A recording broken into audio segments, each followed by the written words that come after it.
Good morning. चलिए हमारा question देखते हैं। हमारा क्वेश्चन है विदाउट एडिंग फाइंड द सम। बिना जोड़े, जोड़े मींस एडिंग, योग ज्ञात करें। ठीक है, योग का मतलब क्या हो गया? सम। सो यहाँ पे क्या बोला जा रहा है, या फिर आप योग से कहते हैं रिजल्ट। ठीक है, यहाँ पे आपसे बोला गया है कि ये जो आपको नंबर दिए गए हैं, आपको ये सारे नंबर प्लस कर रहे हैं, बट आप डायरेक्टली प्लस नहीं कर सकते। मतलब जैसे 1 + 3 4, 4 + 5 9, इस तरीके से हमें प्लस नहीं करना है। सो बिना डायरेक्टली प्लस करे या बिना प्लस करे आपको बताना है कि इन सभी नंबर्स का सम असल में क्या आएगा। Got it? सो इसे करने के लिए एक फॉर्मूला है, हम उसे अप्लाई करेंगे। सबसे पहले हम लिखेंगे फर्स्ट पार्ट इसका, हम लिखेंगे we know that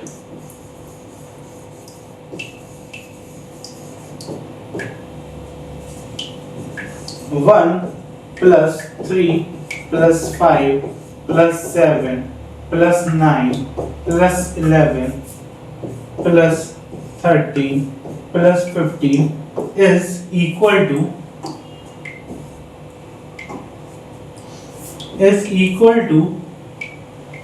n square. क्या बेटा? Is equal to n square.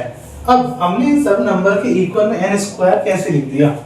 ठीक है, क्या हम किसी भी नंबर के आगे n स्क्वायर लिख सकते हैं, किसी भी नंबर के सम के आगे? तो ऐसा नहीं है। इस n स्क्वायर के पीछे एक लॉजिक है, और वो लॉजिक क्या है? देखिए, अगर हम यहाँ पे देखें 3 से क्या हो गया बेटा? 1 से क्या हो गया? 3 हो गया। तो कैसे हुआ? 1 + 2 क्या हुआ? 3 से क्या हुआ है? 5। सो ये क्या हुआ है? 4 5 यानी कि +2। यहाँ पर भी क्या हुआ है बेटा? आपका +2 हुआ है। 7 से 9 हुआ है आपका, यहाँ पे 2 आएगा। 7 से 9 हुआ तो ये भी क्या हुआ? +2। 9 से 11 +2, 11 से 13 +2 और 13 से 15 +2। सो यहाँ पे डिफरेंस देखिए, डिफरेंस क्या आ रहा है? बिल्कुल इक्वल आ रहा है। तो जब ऐसा कुछ हमें इक्वल डिफरेंस देखने के लिए मिलता है, तब हम क्या करते हैं? n स्क्वायर लगा देते हैं। Got it? अब यहाँ पे n का मतलब क्या होगा? यहाँ पे n का मतलब है कि जितने नंबर्स हमें दिए गए हैं, ठीक है, नंबर ऑफ नंबर्स। तो हमें कितने नंबर दिए गए हैं, इसे काउंट कर लेते हैं। हमें नंबर दिए गए हैं आपके, देखिए 1 2 3 4 5 6 7 और 8। ये 8 नंबर है। इसका मतलब जो n की वैल्यू है वो क्या होगी बेटा? आपकी 8 होगी। तो हम क्या लिखेंगे? हम लिखेंगे here n is equal to 8। आपके पास समझ में आ गया कि हमारा 8 कहां से आया है ये? और जब n is equal to 8 है तो क्या होगा? so the sum is equal to n square, और n की वैल्यू क्या है बेटा? आपकी 8। इट मींस 8 का स्क्वायर, और 8 का स्क्वायर क्या होता है बेटा? आपका 64। क्या होता है? 64। सो 64 ही बेटा क्या होगा? आपका आंसर होगा। 64 क्या होगा आपका आंसर? ठीक है, इन सभी नंबर्स का जब आप सम करेंगे तो क्या आएगा आपके पास? 64 आएगा। आप चाहें तो इसे करके भी देख सकते हैं। Got it? सो हमारा फर्स्ट पार्ट सॉल्व हो चुका है। आप इसे फटाफट नोट करिए, फिर हम करेंगे इसका सेकंड पार्ट।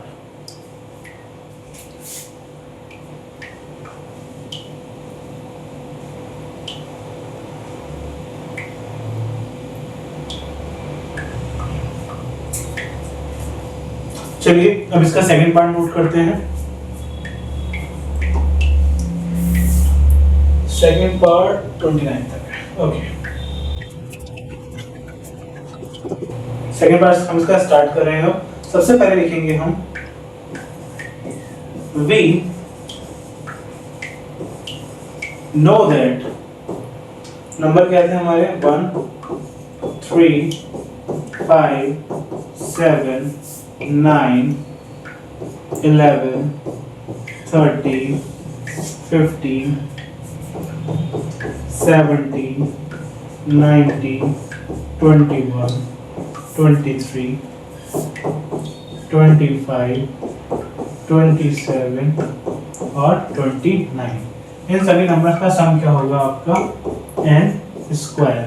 और n स्क्वायर क्यों है, डिफरेंस देखिए, 1 + 2 3, 3 + 2 5, 5 + 2 7, 7 + 2 9, 9 + 2 11, 11 + 2 13, 13 + 2 15, 15 + 2 17, 17 + 2 19, 19 + 2 21, 21 + 2 23, 23 + 2 25, 25 + 2 57, sorry 27, 27 + 2 29 is equal to n square.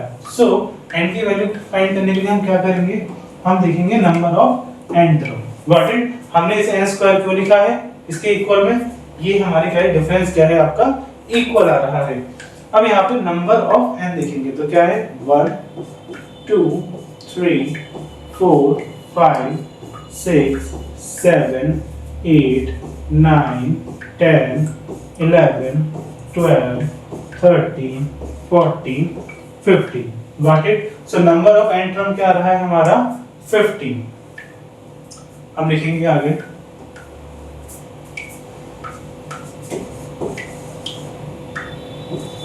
here n is equal to 15. Got it? So the sum is equal to n square और n की वैल्यू क्या है आपकी 15, और जब हम 15 का स्क्वायर करेंगे सो 15 into 15 क्या होता है हमारा 15 का स्क्वायर, 225, 225। Got it. क्या होता है हमारा 15 का स्क्वायर, 225, और यही क्या होगा इन सभी नंबर का सम। तो ये क्या होगा बेटा आपका answer. Got it. I hope आपको ये दोनों पार्ट बहुत अच्छी तरीके से समझ में आए होंगे। सो मिलते हैं नेक्स्ट वीडियो में, और in case if I don't see you, good afternoon, good evening and good night.